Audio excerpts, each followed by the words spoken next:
Hello, everyone, and welcome to episode 50 of Syncing with ServiceNow. I'm your host, Andy Whiteside. Fred, we made it to 50, Yes, I was just thinking that when you said 50, I was like, there's a milestone. and we should have a little party. Ready? Yeah. Yay. Okay, party's over. Yeah. Okay. No, that's good. It is a milestone. I bet of ServiceNow partners, there are only one in the country, one in the world that's done 50 ServiceNow podcasts. What do you think? I don't know. That may be the case. There's Right. some, there's individual ones that may do that. They love to get on there and do a lot of podcasts, but yeah, Yeah. maybe as partners, you're probably right. As a partner, we're probably the only one that's done 50. Close. So let's get this one going.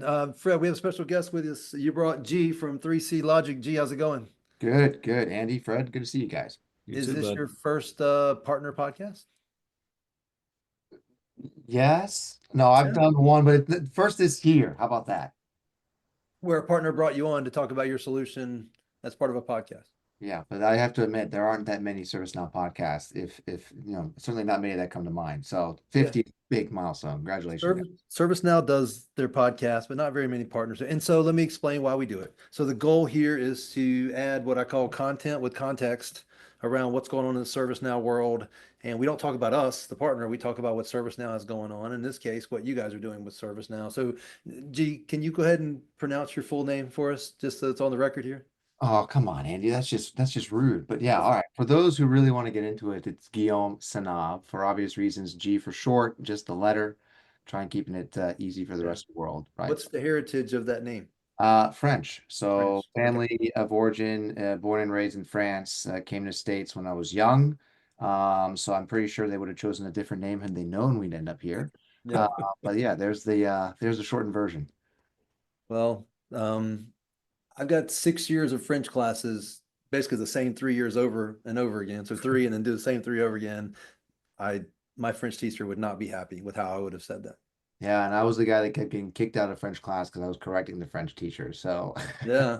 Did you Excellent. take, and we won't go too far down, so did you take French in high school and college? No, I didn't go that far. I did take it back in middle school and so forth, and I thought it was going to be an easy A. But again, Yeah. I did myself a disfavor correcting the teacher, so I actually ended up getting a worse grade in French Yeah. That's funny. than you would That's think. funny. So funny how those things work out. Well, between you and Fred, you guys brought a blog for us to review today. Let me grab this here. The title of the blog is, a mouse to work here. 3CLogic announces new voice AI hub to streamline deployment of virtual agents. This is from April of this year. Gee, we had a brief conversation before we got started here that this is relevant, but also a lot has happened since then. Fred, from your perspective, why did you want to cover this blog today?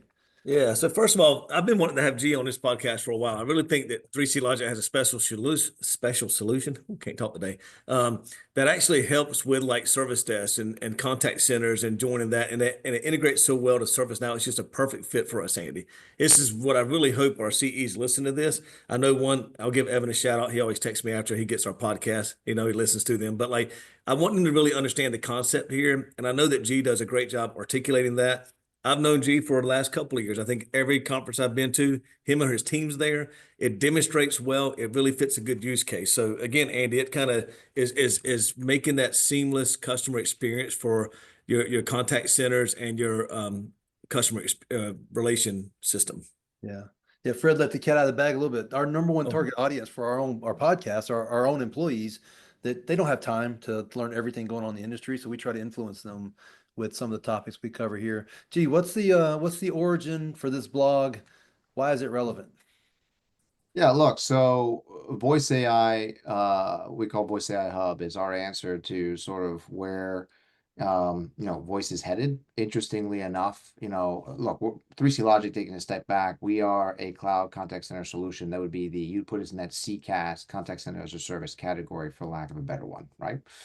So our focus has from the get-go always been how to optimize customer engagements, interactions, and so forth. And let's be honest.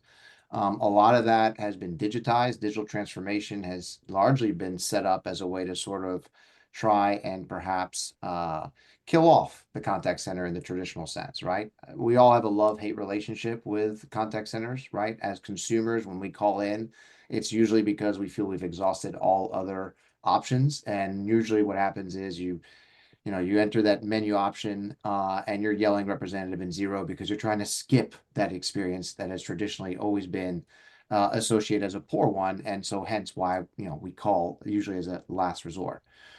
That being said, I would argue that, voice, despite the proliferation of digital channels, chat and knowledge base and so forth, has always remained sort of that dominant fallback, right? So it is still a very important part of the overall customer experience. Yeah. And the reason Voice AI Hub for us is an interesting sort of milestone is that what's changed in the last, call it the last year, is of course AI. It's affected everything, and voice is certainly within scope. And what's happened is you now have the ability to create conversational experiences with voice that match the experiences we've always hoped voice could do. Yeah. So in the past, we all know about IVRs, right? Those very static, structural, deterministic flows. Press 1 for this, press 2 for that, press 3 for that. And if you happen to have an option that wasn't presented, well, then you're out of luck, right? Now you move on to these conversational experiences that are probabilistic, but have the ability to consume and understand a person's intent. So what are we doing here? Well, ultimately, we're allowing voice to live up to the reputation it should have had all these years. But again, voice and those experiences are only as good as the systems of record and data that they have access to. That's where you can then create really meaningful, personalized, interactions where I know that it's Fred. I know what Fred might be calling about, or I can manage the conversation, perhaps even self-service it, or optimize what do I need to then transfer it to a live agent if a human actually has to be a participant in that experience. So it can affect call deflection, it can affect self-service, and in this age of optimization, it's extremely relevant. I think what you're talking about is like the panacea of customer service. I mean, certainly for someone my age, but even for generations to come, when a human being wants to get something done, they want to talk to someone, but that's not scalable. What if that someone could be AI and potentially more valuable than a real human being could be? I think ultimately, we'll see what the future holds, but we are at a point right now where I think the adoption of AI, it needs to be taken in balance with the role that humans still have yet to play, right? I think ultimately, there's a certain degree of acceptance. If it's a simple request, yeah, of course I want to automate it. I don't have to wait for a live individual. And if you can do that over voice, maybe you're in your car, you're not in front of a desktop, maybe you don't want to, go through a long, type chat exchange, whatever. If we can optimize those experiences, then now AI makes that possible, right? But it's a balance of the two, candidly. So it's a balance between voice AI and your more traditional contact center capabilities, which I would say that's your human experience, right? And there's plenty that we can tackle because we've had a few blogs with ServiceNow in terms of what we do when it comes to optimization of the agent experience. How can we leverage AI to make sure that if something does get escalated to a live agent, how do we make sure that that experience is as optimized for the caller as it is for the agent and of course their supervisors overseeing those operations and so forth. So it's a little bit of all the above. The funny thing, Andy, and you heard it here first, and we'll see if it comes to fruition. The way things are headed as it pertains to voice specifically as a channel, there's already studies suggesting that, if it continues to evolve in the way it's evolving, there may be a point where it becomes the only form of engagement. There are organizations before the end of this decade, about a third of the Fortune 500, that could see a future where everything is now serviced through a single channel, where maybe voice is that dominant form of service, because it's now capable of handling everything from simple to complex. And again, to your point, can automate and self-service, the everyday, mundane requests, and then be smart enough to know when the human has to be brought into the equation, which I find really, really interesting because if you look at sort of the evolution of customer experience, specifically as it pertains to contact centers, there was a time when everything was obsessed with being multi-channel, right? You had to offer every channel that anybody might choose to use to connect with your organization. But that creates, siloed channels, siloed data, different agent groups, one for chat, one for calls. So it created with it its own set of problems. Then you move to this concept of omni-channel. And now we might be moving to this concept of a single channel because now the technology has reached a point where that's feasible. That history is interesting. Jumping down into the blog, there's a section here of key capabilities driving enterprise value. I'll just go through them one at a time. You can give your take on these and expand on them if you want. Build on brand compliant AI agents. What does this mean? Look, the idea is that you can build your own agents, right? In the simplest of terms, we want to provide the keys to the everyday user without having to have a coding background or any technical proficiency required to do so, right? So, can you create intelligent voice experiences, avatars, if you will, that will represent your organization and perform very specific tasks, and do so in a way that is mirrors how we use ChatGPT today, for example. Fred, anything to add to that one? Fred, you're on mute.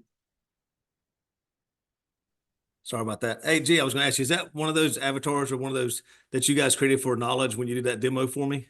Yeah, I mean, you can basically, the idea is it's again, you've shifted from creating deterministic workflows, right, to prompt engineering, where you basically create a persona. Okay, here's who you are, here's who you represent, here are the things I need you to be able to perform, whether it's to gather information, right, or to provide answers back. Maybe you're pulling off of a knowledge base, whatever the case may be, and being able to assign it a voice, a personality that you can adjust, and then put it to market, 100%. Yeah, we'll keep going through these. I think we'll hit on some of that. Next one here, G, is automate real world task. Yeah, so the goal here is that, you're not going to create a voice AI agent that is good at everything. The broader the set of tasks you give it, and this is probably stuff that you guys know, even in the context of ServiceNow and their agentic AI agents, right? Is that if you give it too much to do, you introduce the opportunity for hallucinations, right, and so forth, right? Everything's probabilistic, so if you give it too much to do, the probability of it always being great is significantly reduced. So the idea here is, can you create as many agents, voice AI agents, as is required for very specific on task functions, and then can you align it or attach it to the information that it requires to perform that task. So think ServiceNow, right? If I want to put in for PTO, do I have access to that person's PTO schedule? How much time do they have available? If I want to process or open up a case, being able to do so in ServiceNow. If I want to know what Fred's background is, or answer his questions, based on an information that's in a knowledge base. So that's why, we perform real world tasks, we facilitate that, but in conjunction with a system of record like that of ServiceNow to bring it all together. Fred, comments? No, I'm good on that one. Next one, G, enrich AI with enterprise knowledge. At the end of the day, AI is only as smart as the information you feed it, right? So this is just a simple way of saying that, it will know as much as you give it access to. So to my other comment, whether it's an existing knowledge base, one you want to create and feed to it, all those things are what are going to allow it to have, the context and also the brand alignment to what it is you're trying, to build. Fred? Yeah, nothing new.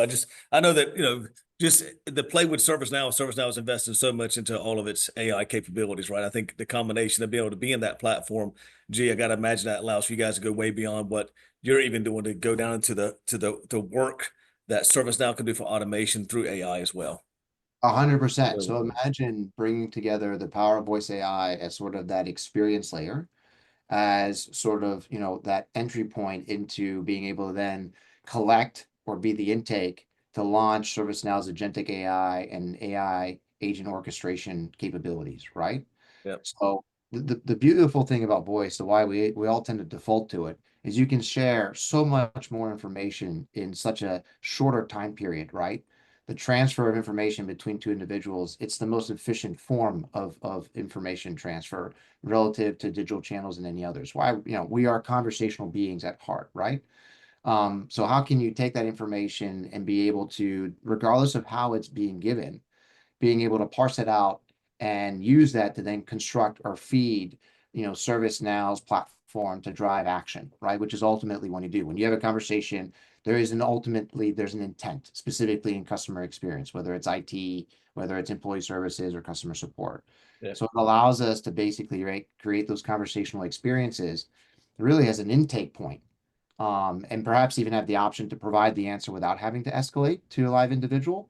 But if need be, collect all the information that the agentic AI or live individual would need to execute a decision. I think the biggest change too, Andy, that we'll see is like we were saying, like going back to voice. And the reason is because when AI is involved, if you do chat GBT and you give it one thing, it'd be complicated. It takes a couple of minutes, it comes back with your answer. I know when G was giving me a demo of this, he was speaking a question to it, looking into a case, looking into something that could be complex. It's so quick to come back. So your patients, your patients don't get stressed out by, like you said, G, when you call the news and you're trying to talk to a representative or hitting zero, it's because they take you through this path. You're repeating yourself, you're explaining something, and you know somebody's in the background looking into a catalog to find the answer for you. When you have AI and when you have this, it's just instant to you, right? No matter how complex it is. I think that's what's This, going to have the uptick in it. yeah, I mean, look, there's a couple ways that this affects value for a couple different individuals. For the customer, it's the ability to potentially get meaningful help without having to wait for it, right? For the organization that might deploy these, it's the ability to potentially remove from the equation all of those repetitive calls that come in. Hey, I want an update on my case, or I want to report an outage, one that might already be known, et cetera. So that you can allow for only the remaining calls that require human intervention to actually reach an agent. For an agent, it's the ability to actually focus on those complex inquiries and not get distracted from those everyday repetitive tasks, which I'm sure, become aggravating after a while, candidly, Fred, right? I mean, I'm sure people didn't go to college or whatnot to just do password resets for their entire life, right? That's usually not a career choice. And then, then that trickles down to operational expenses, right? What does it take to be able to field all these types of requests from simple to complex, and scale it in such a way that perhaps your operational costs go down, right? Because contact centers have always jokingly been called cost centers. But what you want to balance that with, to my earlier point, is making sure that you don't, pull the lever so, hard that all of a sudden you've made yourself completely unapproachable, and you can't reach a human agent at all. And so, this can drive a lot of value, but only if executed in a way that actually doesn't provide that sense that you're trying to avoid any type of real engagement with your audience and your customer base, right? So how do you balance the two, right? Which is, how do you remove all those things that really should have never gone to a person in the first place, but there was no real, intelligent way, up until now to really parse those out. And then at the same time, optimize those experiences when you get to a live agent. Because the other thing that 3CLogic contributes, it's not in this blog, of course, but is everything we do when a call does have to get to someone, right? Everything from real-time transcription to feeding ServiceNow's Now Assist to provide a summary of the conversation so the agent knows what the call is going to be about as it reaches them, to being able to do basic things like, pulling that information intelligently so that I know exactly who I'm talking to, what the issue is about, and then automating all those post-call activities, right? Summary notes, resolution notes, all the way through to being able to provide the C-suite visibility into the quality of those customer engagements, right? So what is the sentiment of the conversations? Are our customers happy with the service? What are they typically calling about? And all of that becomes a feedback loop in of itself, right? But So, voice, Gee, that was a lot. There's a lot you just said. I just want to recap one thing just for the listeners here that too, because you're doing this with ServiceNow, like ServiceNow has that, it has that place to capture all this information. So like you said, you were just referring to that like case summary and things like that, all that historical type stuff too. That's what makes it so good, because while you're in that call, while you're serving that customer, all this stuff can be captured in the background, pulling from those knowledge articles, capturing that, documenting that, summarizing that, and it's all done very quickly for them, making the agent's life a lot easier too. But I just want to bring that back to the fact that this is in a platform that's already got a ton of data, and it's their customers' data, and it's making a record of that so they can go back and see it as well. That's important. simplifying the tech stack, right, is key. The issue that we have, I don't think there's a shortage of platforms and technology, right? I would argue that maybe part of the problem is that now every technology, presents itself as a platform. They'll manage your contacts, they'll manage your workflows, and so on and so forth. And you've got this duplication of capabilities across systems from different marketplaces. Like there are CRM tools that arguably do things that contact centers traditionally have done. You have contact center platforms that are arguably starting to do what CRM or service management platforms have traditionally done.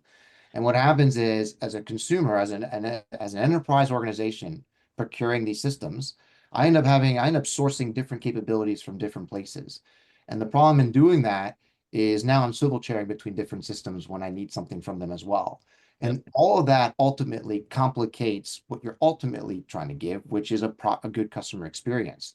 Yep. But if that customer experience is fragmented architecturally in the background from the get-go, then the results will be too. So the way in which 3CLogic has architected itself is to complement the system of record, in this case, ServiceNow, really to solve for what it doesn't have and support and complement everything it already does, Yep. right? It's perfect. So lots of thoughts as you guys were talking about that. It's starting to make sense to me. So one of the things about what G said, it only is going to know what it knows about. Well, the ServiceNow platform is growing and growing and growing and growing every day. So it's going to know more and more and more every day and probably well outpace the human being's ability to catch up. That's part of the reason why this is important, right? Correct. Look, ServiceNow has positioned itself as the platform of platforms, right?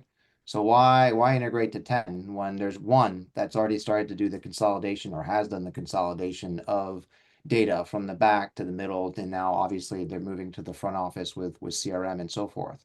So then the goal is really just complementing that with a voice, and we do SMS as well, but we'll just loosely call it voice and contact center layer that allows them to make sure that the contact center is now an extension of the ServiceNow workflow and methodology, and not just another silo that you have to contend with, right? Customers don't really care how you've organized your operations in the background, right? What they do care about is, was this a good experience or not? It's a relatively simple question. What they don't always appreciate is the complexity that goes behind delivering a good customer experience. But we can appreciate that there's a lot of moving pieces. And until you can consolidate those moving pieces, it's going to be really hard to meet customers and the expectations that they have at the level that they have it. That I'll leave you with this interesting fact. Customer experience as measured over the last half decade, despite the proliferation of AI, digital transformation, and so forth, has actually gotten measurably worse. People are actually unhappier with the service that they're getting today than they did 5, 10 years ago. So think about that. Yeah. Hey, Andy, I want to bring this to your attention too. If you remember with knowledge, you spent a good bit of time looking at CRM of ServiceNow, customer success, you remember talking about all that. Now you kind of see how this is a good timing for this. ServiceNow is really pushing hard their CRM, right? And it has to be with a combination, I think, like something like 3CLogic, because you want that customer experience. You have to have that. And ServiceNow has been such a delivery engine behind the scenes. Now you can really make that a lot more seamless, because there always have been fragmented from my old positions where you had sales on one side, service delivery on the other, and you need that view that's together. And this is what can really do that. Yep. So this is interesting to me, but I know we having a hard time getting, this is great. We're getting through these bullets, these topics, these key capabilities, but I want to tell you how just being part of this conversation has changed my view of this. We started off thinking about, okay, now I got to do a chat bot thing, which I don't want to do. Now I can pick up the phone and call somebody. My, Nirvana world that I would have seen as a fantasy back when I was a 13-year-old kid was the idea that I could sit in front of my computer, see a person that in this case isn't a real person, but it's some type of AI agent, talk to that person, and at the same time, they're able to use graphics and images and stuff to have a conversation around, what I'm doing, where I'm like, look, I'm trying to replace this headlight on my car. It's a 2001 BMW, and I'm having a challenge, and it's explaining to me, oh, you mean, and it's literally showing me images, and I'm like, no, not that brake light, the other brake light. And I'm able to actually not only have a conversation with them and actually feed them data, but they're actually to give me feedback through what looks like a human being that's sharing like real visual images of what it thinks I'm talking about, like pictures worth 1,000 words. And I'm able to go back, no, not that one, the other one. So what you're talking about is multimodal, right? And that sort of goes back to what I was talking about, is having a single channel that actually can operate simultaneously operate different channels over a single engagement, right? So I might be on my phone, Andy, to your point. But at the same time, I might receive a text because it's easier to fill out a form depending on the conversation I'm having digitally than it is to just verbally provide you all the answers and so forth. So not that dissimilar from what you're alluding to, which is really instead of having to pick a specific channel for the specific task or request I have, just be able to call in and have a conversation. And if other channels are necessary, have them simultaneously operate and support that engagement, whether it's video and things of that nature. And that's where it's all headed, candidly, which is why I think organizations are starting to rethink, is multi-channel or omni-channel really the solution? Or is it really, now that AI makes it possible, having the ability to just have, be able to talk and have that conversation and have everything else, occur around that, conversational exchange. And I think that's where it's headed, candidly. Yeah. So I would agree. Let me give you a shout out to Evan again, who's probably listening. When we first started talking about technology, he had a idea that he was going to have this for less heavy equipment. He was going to have this app, and you were a heavy equipment person, and you would pick up your phone and you would start chatting with a human being, and use not only the voice conversation and the graphical image of looking at this person, but you'd also be able to show them what you're working on, and they could show you an example. I mean, that's exactly what this is, but could be. But an AI chatbot, an AI, an AI person, versus what he originally envisioned as a certified mechanic in whatever technology it was. Look, I agree with you. I think that's where it's all going.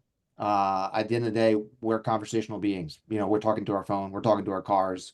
It is our default form of communication. I mean, heck, we're having a conversation right now. So I think the technology has finally made it as realistic for voice to actually live up to its potential in a business context, right? When it comes to servicing an audience. All right. Next one on the list is deploy with confidence. Gee, what's the point in this one? Well, look, at the end of the day, you want to test what you're putting out before you put it out. So it comes with the ability to do what we call playground. So the ability for you to actually interact with the voice AI agent that you've created. Again, the risk factor with any LLM based agent is that it is now probabilistic. It's statistics at the end of the day. So you can test it three times, ask it three times the same question, and it's going to give you a variation of the answer, but answers will always be slightly different one from the other. So you need a playground to make sure that you can hone in and tweak whatever are the nuances, as well as the ability to put it on what we call guardrails. What are the things that it has to do, and more importantly, what are the things that it should never do? So you can sort of limit what its field of view is. If it's if you want to ask it the weather and that's not within its purview, or you don't want customers to start treating it as their everyday concierge, you can put those in place and then make sure that you can test it accordingly before it goes live. So you could literally tell this agent, this virtual agent, not to talk about religion and politics and trust that it would never do it?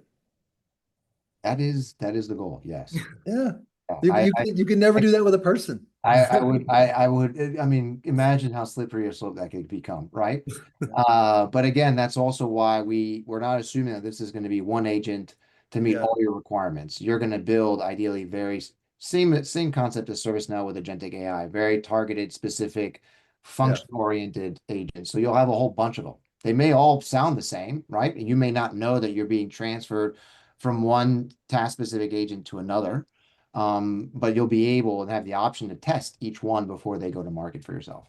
And it Yeah, keeps no, the I made level a of joke out of that guardrails right on there. there, keeps it safer, keeps it easier, and it makes customers want to be able to deploy that, right? You're not deploying something that's just wide open. Correct. Yeah, I could tell an agent from that if they're on a phone call with someone from New York not to bring up the Boston Red Sox winning a game last night. I literally had to deal with that one time where a human being like brought that up. Like, don't do that. It's not appropriate. All right. Deploy with confidence, hit that one. Maintain context with memory and delegation. What is this about? So again, what we can do is we as the conversation progresses, right, it actually keeps sort of like ChatGPT, a running tally on things that have been discussed. So that context, it can come back and revert back to it. That has a lot to do with the difference between a structural flow, right? That really is taking you through a sequential series of questions, but doesn't, know what it is that you answered in the last one. or can't take it into account as part of the broader conversation, right? It's just, going from one step to the next, and the prior step has no impact on the next one. That's very different in this environment where everything that you're contributing to that conversation, perhaps previous conversations, can lend themselves to maintaining that conversational, experience and being able to sort of present a more personalized, relationship. Hey, Fred, the last time we spoke, depending on how much context you wanted to maintain, right? So one thing I like to see in here, which I think it should be, memory, delegation, and then customer sentiment. It's not in here, but I know you demonstrated that to me at the conference, G, where it can detect frustration in the voice, Yeah, it irritation, will. and respond. So there's a couple different, yes, it will understand if you're getting frustrated, and be smart enough to know, hey, you know what, maybe I should just hand it off to Fred, who's a real person, because maybe Fred will be in a better position to manage the situation. It's getting a little bit emotional, or maybe I'm just frustrating, whatever the failure point might be. So yes, it can detect sentiment. It can assume, hey, I'm calling in because my bag was lost at the airport. Okay, that person is very likely not going to be in a joyful mood. So you don't want to be telling jokes at that time, right? So there's a certain degree of read the room that comes inherent with the solution. And then also can, at the end of every engagement, summarize it and provide a sentiment ranking, right? Was it a positive, negative, neutral, net engagement? And those can feed a dashboard, which a supervisor can monitor, and that can help you sort of maintain a quality assurance level within your AI agents to know if there are some that are underperforming versus others, or are there some that need to be tweaked to make sure that they, are more in keeping with the types of outcomes you want. Yeah, maybe you have somebody who calls in with a thick Southern accent and like, I got to get this over to somebody else. You'd be surprised. We've been putting it to the test. So that what's cool is, I mean, you could basically say, look, I'm going to put all my prompting in English. But one of the things that I might say is, hey, you might be receiving calls in Spanish, French, German, right? So be prepared to respond in the preferred language, right? And the reason I raise that is, English, there's English, UK English, there's Southern English, there's Canadian English, there's a lot of different English out there. And I'll be honest, it's actually impressively capable of handling just about any of them right now. So we've been putting that to the test, and more often than not, it is completely capable. I agree. I use, use AI a decent amount these days, and I just talk to it the way I've always tried to talk to my phone, and it it fixes what I ask it and then answers what I was asking, even though it didn't come out right. Yeah, Yeah, it understands me better than my phone. I will test your country English if you want me to, G. If you yeah, can we can. understand me, you've got it taken care of for the South. I don't think it has a problem with the South, right? So it's all good. Well, Fred's a unique use case because he Yeah, talks I country, am. but fast, Fast country. fast country. He's like listening to country music at 1.5 normal speed. All right, moving on in the blog. Next section says real world use cases, speed, efficiency, consistency are critical in today's landscape. AI Hub enables enterprises to do more with less, achieving faster results. It's got three breakouts here, three bullets. First one says self-service enablement. G? Yeah, I mean, I think we covered this, right? I mean, one of the biggest appeals, at least from an enterprise perspective, is the opportunity to be able to service more customers without ever necessarily having every call go to a live agent, right? That has cost implications, that has customer experience implications. And so, the idea is, for those repetitive requests, can we finally offload those, right? In such a way where it might give you the opportunity to put your agents to better use, so they can focus on things that drive real value for the organization, as opposed to just having to answer every call regardless of what that type of request might be. Read any additional pieces there? Not really. I'm just trying to look at your blog there and why that's different from what I'm looking at on the site. You got a lot more information in there. I guess you wouldn't jump blogs. Nope, I'm good. Okay. G, next intelligent escalation. I think this is the part where this is knowing how to balance technology with a human aspect, right? So knowing when there should be a handoff to a live agent and making sure that that's a clean handoff, right? So they receive the entire transcription of the conversation that occurred virtually between the virtual agent and the customer. It can quickly get a summary automation of the case or incident creation within ServiceNow. So, there's no manual effort that has to be performed from the agent's perspective. And really ideally impress the customer with the overall outcome. Customers never call because they're in a good mood or want to give you a high five for doing a good job, right? So you get ranked on how well you're handling a bad situation.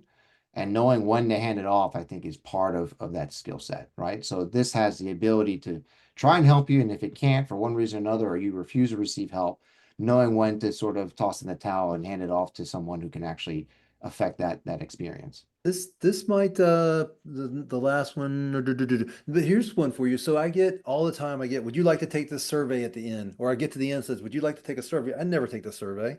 If we're doing things this way in the future, are we going to be able just to generate a survey based on how the call went without having to have somebody tell you how it went? I would argue that that's already possible today. I mean, our speech analytics capabilities, which are, not related to this, already have the ability to rank a conversation, to look at tonality, keywords, phrases, script adherence, and so forth, right? So short answer is yes. It can also do, and this is predominantly for live agents, it can look at, from a quality assurance standpoint, can help with feedback, coaching. So you now can use AI to gain all those insights. So yes, you might, potentially remove the survey aspect. I know that surveys traditionally have a very, very low response rate. And you could argue the only time people respond is when they've reached that point of aggravation where they've got really nothing nice to say. So, I have my own thoughts about where, the role surveys play, because I'm with you, Andy. I never filled them out. I just, what I do is if I'm really mad, I just switch vendors. That's typically how I tend to respond. Right. So this can help give you some heads up, perhaps, regardless of whether or not a survey was completed or not. Next section here, intelligent escalation. G. I think So we've that was covered the one we this, just, but that was the one we just covered, right? So being able to right. go to a live agent and knowing when. Yeah. Yeah. Sorry about that. Post-call automation. Yeah, so this is a mix of 3CLogic and ServiceNow together, right? Is how can you remove those manual steps that agents are expected to perform, rarely do, or if they do, it's never, in a standardized format from one to the next, right? Agent notes, if you leave it to an agent to write them, will never be, most likely never meet the quality standards, right? Yours might be sans script. Fred might spend too much time typing up notes and wasting time to get to the next caller and everything in between. So this allows you to basically transcribe the entire conversation. In the case of ServiceNow, we take the whole transcript, we put it into ServiceNow, and that allows ServiceNow to then use Now Assist to do the summarization, to take that and also kick off the resolution notes. And so what you inherit as an organization operationally is really reliable insights into every conversation that took place without necessarily bogging the agents down with those manual tasks, which they hate to perform, right? We all do. And now, Jay, I can imagine that when you start the call, when this caller calls back in, it can go right back into the previous cases, read some of those summarizations and make sure they understand the sentiment of that customer before they even start, as they're working it. That's another way to use that. Because that's why I just really want our listeners to understand the power of like 3CLogic with ServiceNow is for the motions like this. You provide that better customer service because of the information you have at your hand, and it's all pertaining to better service for the customer. I think context is key, right? And so we treat ServiceNow as that primary system of record. That's where the context resides. And then that's where the action or actions that have to happen or haven't yet happened need to occur, right? So how do we then facilitate that engagement layer so that context is actually being leveraged when it matters, which is at the point of engagement, right? Perfect. All right. Next section talks about the bottom line impact for enterprises. Studies suggest that while call complexity has increased, more than 40% of calls remain largely transactional or repetitive. Three bullets here. First one says improving the customer or employee experience. Yeah, I mean, so again, consider 40% of your daily call volume could potentially be addressed And that might vary by organization, of course, and industry, but near half of your call volume could, all of a sudden get handled, from using this type of capability together with ServiceNow. I think that's huge, right? So inevitably, whether you're serving a customer base in a front office type capacity, customer support, or employees, whether it's IT or HR, you're going to get, improved average handle time. Your customer satisfaction, ratings are going to go up. Your speed of resolution is going to improve. The traditional contact center metrics that everyone is obsessed with are going to get better. Next one here says reduce well, I can't help but not address the part up here around the 40%. I mean, you said it when you talked about this first bullet, but 40% is just a massive number. That's, if you told any company out there they could improve their efficiency 10%, they would jump all over it. 40% is just a phenomenal number. I agree. I mean, 10% to your point is a no-brainer. If you can get to 40, again, I think it depends on the organization, the industry. I mean, what are we talking about, right? Yeah. So I'm not suggesting this is the silver bullet to customer experience. You still have to deal with the remaining 60%. And that's kind of the point. Everyone's very focused on let's get rid of the 40%. But what you're trying to do is get rid of the 40% so you can do a better job with the remaining 60, right? Yeah. Because those are the ones that are waiting on hold, that have no option but to wait on hold. And those are your high valued customer experiences, right?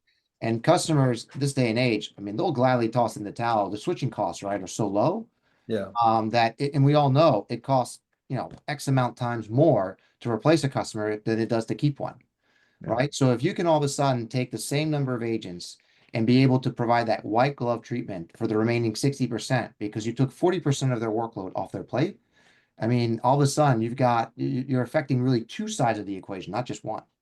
Yeah. Next bullet here says reduce operational costs. So at some point, you may be able to do more with less, depending on the size of your team. That's true. I mean, let's be honest, contact centers have historically just thrown people at the problem. If I want to lower handle times, I have to hire X amount of more people, right? But that's an expensive solution. And are you really dealing with the root cause? So if you can all of a sudden do more with less, then your operating costs might get better. And so that's just a function of your traditional contact center model. I think you said an important part, right? To get that, people just can't assume that you're going to get to 40%, you could cut 40% of your base. It's not. It's that most people have long lead times. You're waiting. The more complex things take a lot of time. So now you're actually improving that because the ones that actually do need to talk to someone are getting the people who can actually help them solve the problems. And they're not rushed, which means they're happier to deal with. And the customers are happier because you're helping them. So I think to your point, G, I mean, you don't get down to reducing operational costs until you handle like the underwater that the people are today. Or I mean, it's not listed here, but you could keep your operational costs the same, but maybe your revenue goes up, right? Because you kind of hit on it, Fred. If all of a sudden you create a reputation where, man, when you need customer support, these guys are here for you, regardless of what it is that you sell or do internally, externally, then you might create and improve your brand image and yet not have to scale up your operation. So all of a sudden you're going to get more for your operational costs. So is it reduce operational expenses? For some organizations, that may be the motive. Or it could be, hey, I'm an MSP, managed services provider. I want to bring on more customers, but can I do so without necessarily increasing my bottom line or my expense line? Maybe. So most are. Yeah. Last bullet here for this section, faster deployment of AI agents. Look, AI, there's a lot of people are wondering, like, how do I do this, right? I mean, the goal is to make sure that this is not some kind of big tech overhead, professional services, perpetual maintenance type of model that you now inherit, right? To my earlier point, the entire thing is designed so that someone like myself, and I'm predominantly sales, I'm not a software developer, it's not my background, can actually, create and build these virtual agents without having to rely on external or technical resources, right? So the idea is, you can onboard this technology and have it create an impact fairly quickly compared to the adoption of technologies in the past. Fred, any comments? No, I mean, I think we're starting to see that the adoption is happening. People are starting to use AI, and as these AI agents go out there, the ability to be able to create these AI agents, do it without having to have a computer science degree, as I think G, you alluded to, right? Giving a way for them to create these is going to make it happen faster and faster. You can do it very specific to use cases, which makes it great. You're not trying to create an agent that can handle everything. Maybe it's a specific use case. And I think that's where the adoption will really pick up. So I think it's great. I think it's also great that you had a place in the platform to test. So you have these people who are not programmers, but can pull this together, go test it. That's going to help them adopt it because then they're going to have confidence in it. So a lot of that just goes into hitting a lot of these bullets. You can move faster because they have the confidence and they feel comfortable with it. So, G, we're at the end of the blog here. It's got a section that's kind of the wrap up. How would you close us out here? Look, we've already seen that there's an enormous amount of demand for this capability, right? Traditionally the emphasis has always been how to optimize for the human agent, the agent experience, and so forth, and that should remain. I'm not saying that there's not opportunity there. We affect that as well within our contact center offering, but a lot of organizations are very eager to adopt AI tools that can drive meaningful value quick, right? There's still an ongoing debate as to, can you show me the ROI, right, for AI? And I think this is one of those low-hanging fruit, capabilities that solves for what has been a long-standing point of frustration, right? Again, we have a love-hate relationship with calling into organizations. Organizations have gone as far as removing phone numbers from their websites altogether. And I think that's actually had a negative effect in terms of customer response as opposed to a positive one, thinking, hey, I'll just push them to a digital channel knowledge base and they'll solve for that by themselves. When customers want a mix of options, right? They want digital channels, but they still want to know there's that fallback option. But just because there is one, doesn't mean that it's optimized for the organization that's providing that voice channel as a potential conduit. So voice AI can act as an intermediary that really bridges both, right? It solves the customer's requirements. I want to be able to call in, but it allows organizations to use it as a way to triage what is something that can be self-service in a way that delivers experiences we've always hoped for, and it's only going to get better, by the way. And then optimize the use of my live agents only if and when they need to be brought into the equation. It's really the best of everything you can hope for. Yep. Or anything else to add? Well, all I want to add is the fact that, we're kind of to the end here, and I just want to, any customers that have ServiceNow, it needs to take a look at what 3CLogic has to offer to provide that from the service desk and for helping them with their customer relationships. I feel bad for some of the customers out there that have like the hodgepodge little pieces or just things off the shelf to handle their ticketing and do this and do that and it's segregated because you really can't get this experience. I think for those that have ServiceNow today, we should really get them in front of G and let that team at 3CLogic show them what it's capable of doing. If you have ServiceNow and you take inbound calls, and tell me if I get this wrong, it's a valuable part of your business and you shouldn't be hodgepodging it together. Correct. Everybody has voice. Everybody has a service desk. I mean, this is all we're talking about, right? If you already have ServiceNow today, using it for the minute piece and people just don't take advantage of the power of what ServiceNow has, this could be your starting point to really start utilizing more of that platform and what 3CLogic can pull together for you. Right. And solve your front office. Correct. Correct. Guys, I appreciate it. G, thanks for the time. Fred, as always, thanks for the time. Awesome. Yes. My pleasure. And we'll get you back on, do it again. G, if you have another topic like this, maybe a month from now, 3 months from now, let's get you back on. Yeah, happy to. Absolutely. Get a webinar soon, G. Yeah, for sure. If, and I'm saying if, tongue in cheek, joking, if this continues to advance, voice and AI, we'll have you back on. Oh, fair enough. Not if, but when. All right. Thanks, guys. See you. Andy. Bye. Right. Cheers.